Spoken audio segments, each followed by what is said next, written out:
Et bonjour à tous, c'est Vincent, on se retrouve à nouveau pour une petite vidéo sur Endless Space, donc avec les Sophons, notre rendez-vous de 9 h du matin. Donc on s'était quitté avec la fin de la colonisation grosso modo de tous les systèmes chez nous, donc en termes d'ailes de la galaxie. Donc on voit qu'on est dans cette aile là, on sait qu'il y aura une faction ici, une faction ici et une faction ici, ça on le sait.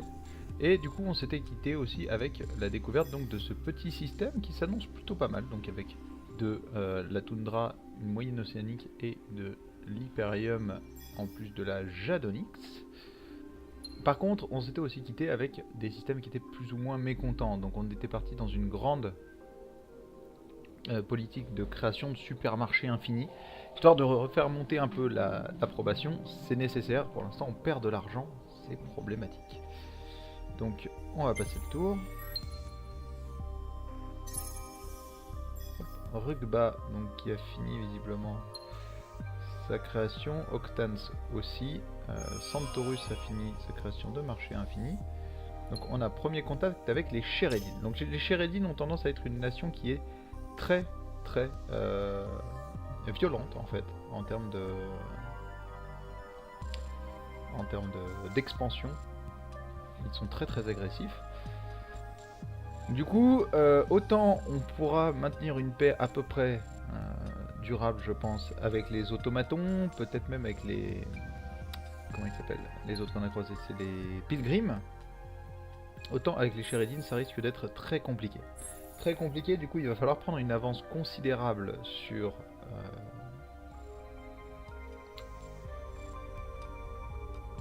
au niveau technologique pour pouvoir les pousser un peu vers la sortie assez rapidement.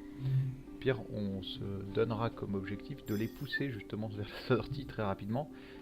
Il faut pas, hein, si on les laisse s'étendre, ils vont certainement nous poser de graves problèmes.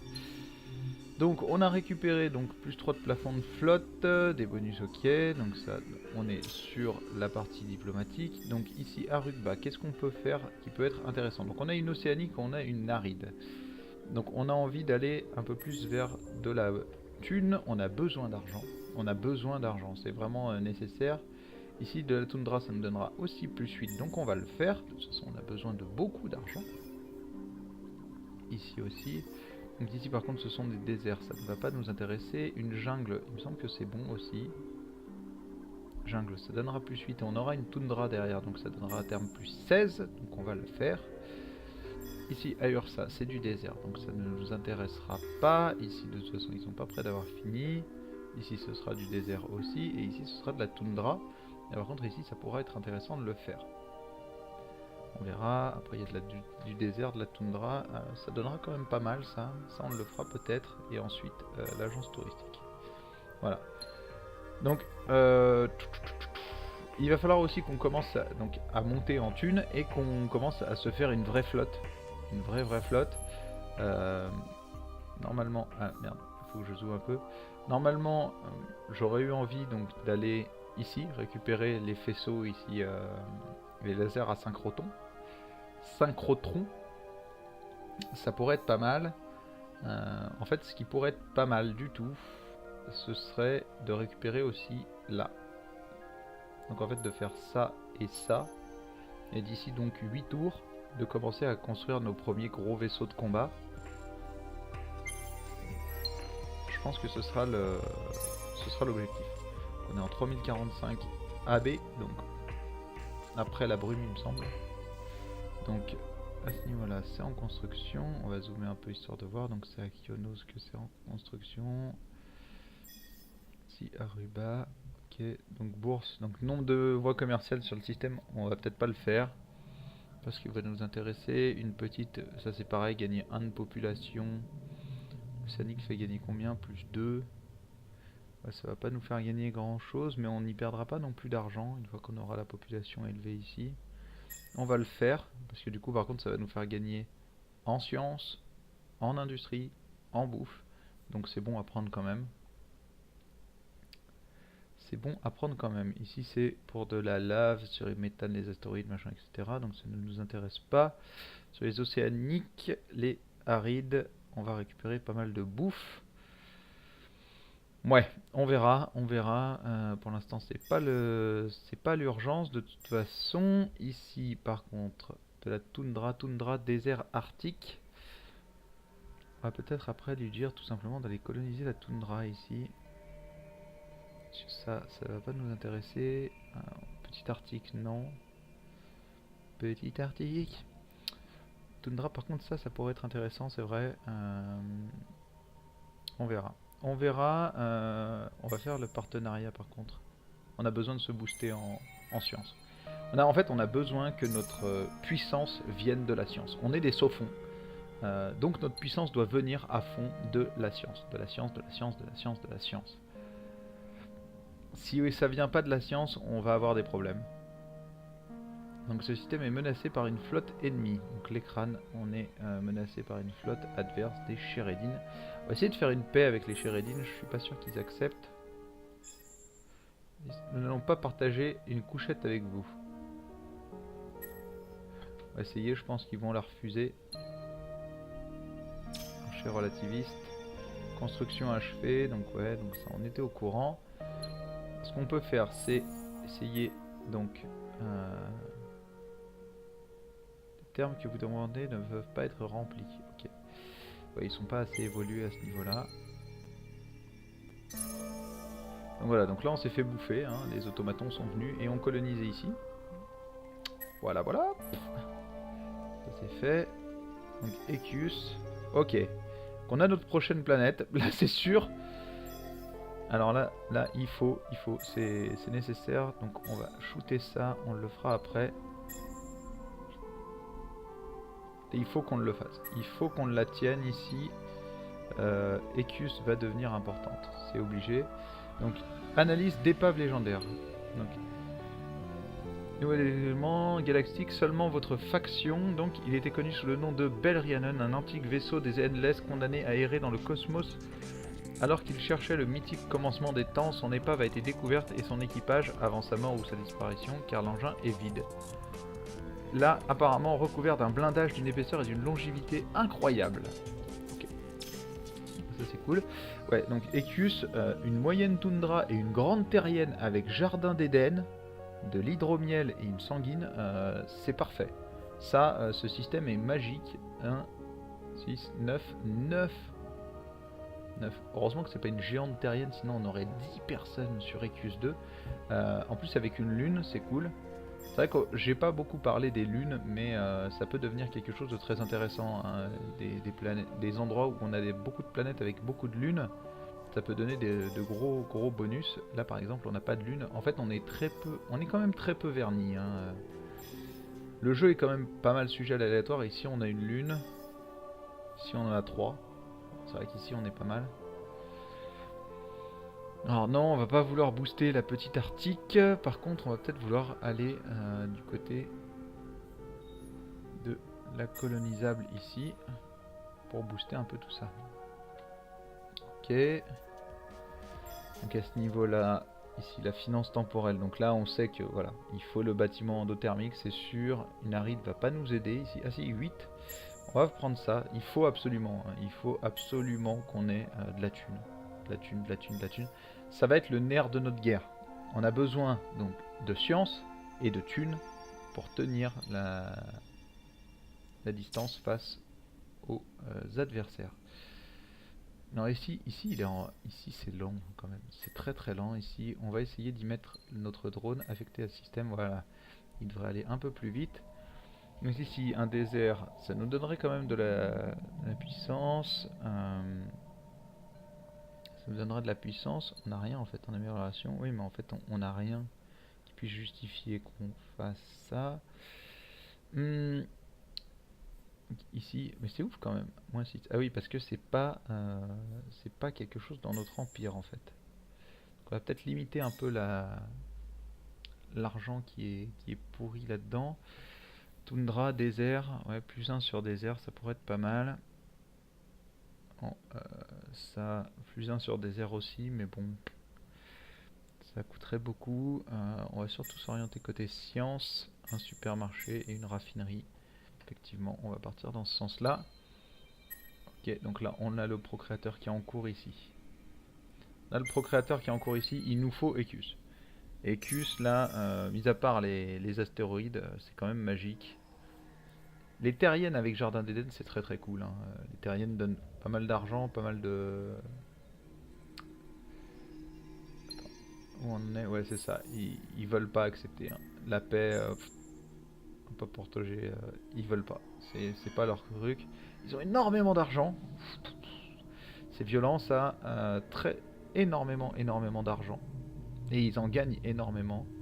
Ça, je trouve ça dommage, hein, par contre, qu'on puisse comme ça savoir. Donc, eux, ils ont très peu d'argent. Ils ont beaucoup de ressources. Et eux, ils en ont pas des masses, mais par contre, ils en gagnent beaucoup par tour. Voilà. Mais voilà, donc comme je disais, les Sheredin, ils sont capables de maintenir une flotte énorme et donc de nous poser de graves problèmes. Un enquêteur et des éclaireurs donc qui vont se battre ici. Ouais, alors, ce qu'on va faire, c'est qu'on va dire qu'on veut... Alors, on va vouloir se défendre dans un premier temps, je pense. Donc, on va réduire la précision des armes ennemies. On va augmenter l'efficacité de nos blasters. Et en dernier, on va essayer d'augmenter notre blindage. Donc, on va lancer la bataille. Donc, normalement, la bataille devrait pas non plus être trop violente. Les vaisseaux adverses sont pas en super bon état. Donc, il y a un éclaireur 2. Voilà, 18 de cinétique. 12. Ça devrait plutôt... ouais. Il y a des chances que ça se termine sur un égalité. Donc notre vaisseau est là. Leur vaisseau est là. Donc ils ont plutôt bien géré. Donc ils ont fait une barrière. Du coup nous, c'est limité. Les cartes de court-circuit à moins d'efficacité. Elle s'est fait contrer. Enfin c'est pas celle-ci qui a moins d'efficacité, c'est surtout celle-ci qui en a plus. Bon, pour l'instant, c'est pas terrible. Ils ont des vaisseaux qui sont un peu plus solides que les nôtres. Ça se tire dessus, mais ça va se finir par une égalité. Hein. Là, ça va se finir par une égalité. Cliquez pour cacher le bouton de l'interface. Ok, super. J'aurais peut-être dû regarder le raccourci parce que du coup je vois plus rien. On est passé en mode cinématique. On est passé en mode cinématique. Bon, c'est joli hein, après. Hein. Très joli. Donc ça va se finir sur une égalité. Hein. C'est obligatoire. On ne tuera pas l'éclaireur Sheredin. C'est sûr. Mais du coup voilà, les gens sont en train de se taper dessus. On l'a détruit. Wow! Incroyable. Donc à courte portée, on a réussi à l'exploser. C'est cool. On a détruit l'éclaireur Sheredin. Donc, pas mal. Pas mal. Bon, ça aurait été égalité, on se serait fait défoncer. Il nous a contré 2 fois. Il nous a fait plus de dégâts qu'on en a fait. Bon, par contre, nos armes ont été globalement plus efficaces. Et nos défenses ont été aussi globalement plus efficaces. Donc ça, c'est plutôt bon signe. Là, donc à Octans, il nous reste donc on est en train d'exploiter la toundra, hop, et donc 2 toundra, est-ce que ça vaut le coup qu'on fasse ça? Je ne pense pas. Du coup, ce qu'on fera, c'est qu'après, on se concentrera certainement sur augmenter, enfin réduire un peu notre déficit budgétaire. Parce que pour l'instant, notre déficit est quand même assez élevé. Voilà. Et on a surtout beaucoup d'endroits où les gens sont mécontents. Et ça, c'est chiant au possible. Voilà. Ok. On va passer les partenariats des...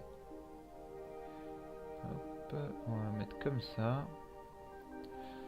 Il y a encore beaucoup d'endroits où ils sont mécontents, hein, quand même. On va le mettre comme ça. Quitte à les enlever, en fait, ces trucs-là, une fois qu'on aura suffisamment de...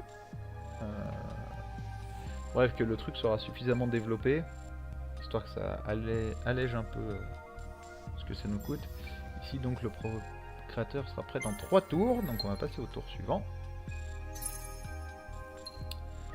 Donc en termes de... Ok, donc on va pouvoir gérer bientôt tout ça.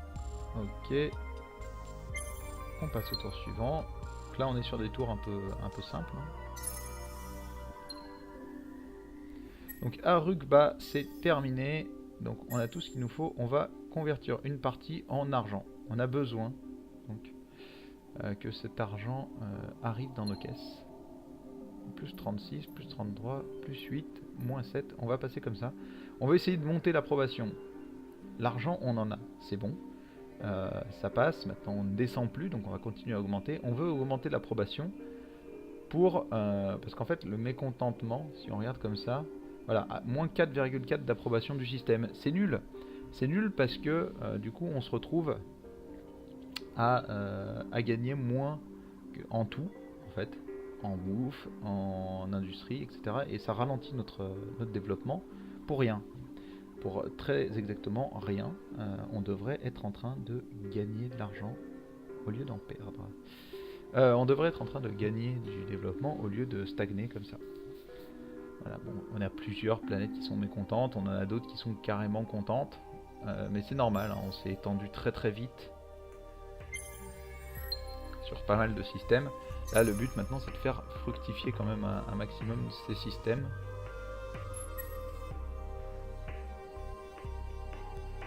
Okay, donc les automatons qui viennent ici, j'aime pas trop ça.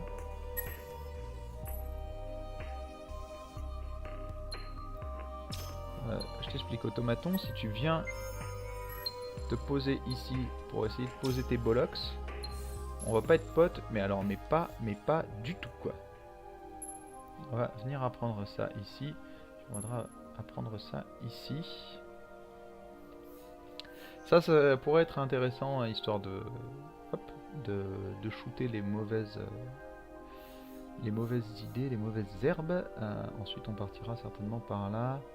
Plus 10% de tonnage sur les vaisseaux, ce sera très important. On va peut-être même partir directement. On va peut-être faire plutôt comme ça et comme ça. Comme ça. Histoire de récupérer ça au passage. Ok, donc Andromeda c'est fini. Automaton, je te le dis tout de suite, si tu viens ici pour poser tes bollocks, c'est chez nous.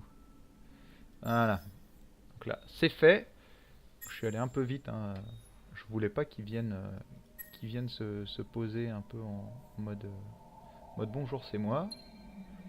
Donc notre héros a gagné un niveau, c'est parfait, on va pouvoir le booster encore un peu plus. Donc phytogénéticien 2, donc histoire de gagner encore plus de bouffe, donc aider au développement des systèmes.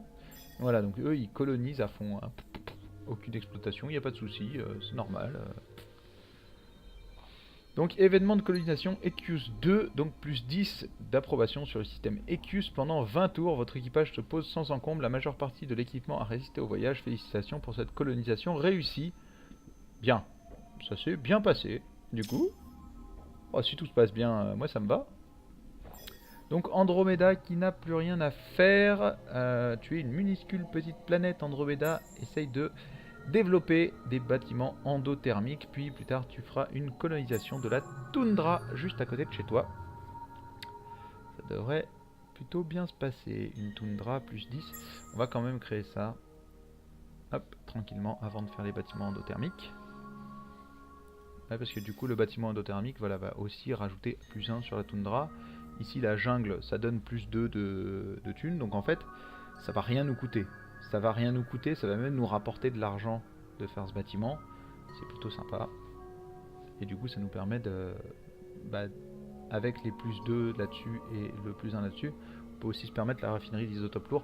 Même si elle va pas faire énormément, elle va faire plus 10, donc on va passer à 37. Et ensuite il y aura plus 5 ici, avec les 5 personnes sur la toundra. Mais comme la toundra donnera déjà énormément d'industrie, c'est pas si mal. Donc voilà, hop. On continue. Donc Equius, on va essayer d'aller voir ce qui se passe là-bas. Donc ici, c'est les Pilgrims qui se sont posés avec leurs bollocks dans le champ anthropique. Super. Si j'avais su, on serait venu ici aussi. On avait des super... Il y a des super systèmes hein, dans le coin. Des super systèmes dans le coin. Donc la découverte du champ anthropique. Le troisième principe de la thermodynamique énonce qu'un désordre et un délabrement croissant sont inévitables. Cette loi est immuable et inévitable pour tout le monde de n'importe quelle galaxie. Sauf ici, quelle que soit la raison, l'entropie du système augmente à un taux significativement plus lent que partout ailleurs, ce qui signifie que les choses prennent plus de temps pour rouiller, s'affaiblir et de manière générale vieillir. C'est cool. C'est très très cool, ça veut dire que en fait si on est là-bas, on se retrouve, bonjour on vit 300 ans, ce serait cool. Ce serait la classe. Événement Galaxy, toutes les factions, donc génie des traités de commerce, plus 20% de bonus générés par voie commerciale sur système. Ce serait peut-être le moment de faire des traités commerciaux avec nos alliés du coup. Ce serait peut-être le moment de faire des traités commerciaux avec nos alliés, je suis pas sûr qu'on puisse en fait. Déclaration de guerre, les frontières ouvertes. Il n'y a aucun danger à permettre à des entités extraterrestres de passer les frontières automatons étant donné la qualité de cette proposition. On pourrait faire des automatons nos alliés de longue date. On pourrait faire des automatons nos alliés de longue date. Ils ont l'air d'être sur la truc tout à notre droite et les Sheridan plutôt sur la gauche ou en face. De toute façon, on pourrait essayer de faire un front commun entre automatons, Sophon et Pilgrim face aux Sheridan qui s'annoncent comme étant la nation un peu belliqueuse de la partie. Ce qui est sûr, c'est que j'aurais bien pris ces trois systèmes. J'aurais bien pris ces trois systèmes parce que ça voulait dire qu'on pouvait bloquer les gens. On pouvait tenter de bloquer les gens quand ils essayaient d'entrer au milieu. De toute façon, on va vouloir essayer de s'étendre au milieu. Hein. Là, il va rester 2-3 systèmes, peut-être guerre plus. Au milieu. Donc après, il va falloir s'étendre à coup de guerre. Et là, ça risque d'être plus problématique. Ok, donc on va bientôt avoir les nouveaux modèles de vaisseaux. Donc Oshi, une vague d'aurore. Sympa. Donc, mis à part le fait que ça va fumer, il n'y a que des malus dessus. Il n'y a que des malus de partout. Ça c'est un peu chiant. On a quoi? Antimatière, antimatière, antimatière. Donc les 4 d'antimatière on les a déjà. Enfin on les aura déjà, ils seront en plus dans le cœur de notre empire. On va essayer d'aller voir ce qui se passe là-bas. Donc ici ce sont... Ouais. Alors là on va tout simplement mettre un petit repli en auto. Oui, je veux me barrer. Et on s'est fait détruire. On s'est fait détruire, donc c'en est fini de notre exploration pour l'instant. C'est dommage, on avait découvert une belle planète ici. Et on n'a toujours pas exploré du coup l'intégralité du centre de la galaxie. Bien que je me demande, à mon avis, ici ça amène tout simplement dans la branche ici. Et c'est relié à rien du tout. C'est relié à rien du tout. Bref. On va s'arrêter là pour cet épisode. Je vous remercie d'avoir suivi ce nouvel épisode sur Endless Space avec les Sophons. Donc je vous donne rendez-vous demain, même heure, donc 9 h du matin, c'est notre rendez-vous quotidien, Endless Space. Je vous invite à liker, commenter, partager la vidéo sur les réseaux sociaux, c'est très important. Je vous invite aussi à vous abonner à ma chaîne si vous souhaitez continuer à voir ce que je fais, donc les différentes séries, que ce soit sur Endless Space, sur Europa Universalis ou sur Rimworld. C'est ce qui va nous accompagner au moins, je pense, pour l'intégralité du mois de janvier. En attendant, je vous souhaite une très bonne journée. Nous, on se retrouve à midi pour du Europa Universalis. Et sinon, je vous souhaite une très bonne journée. Allez, ciao ciao!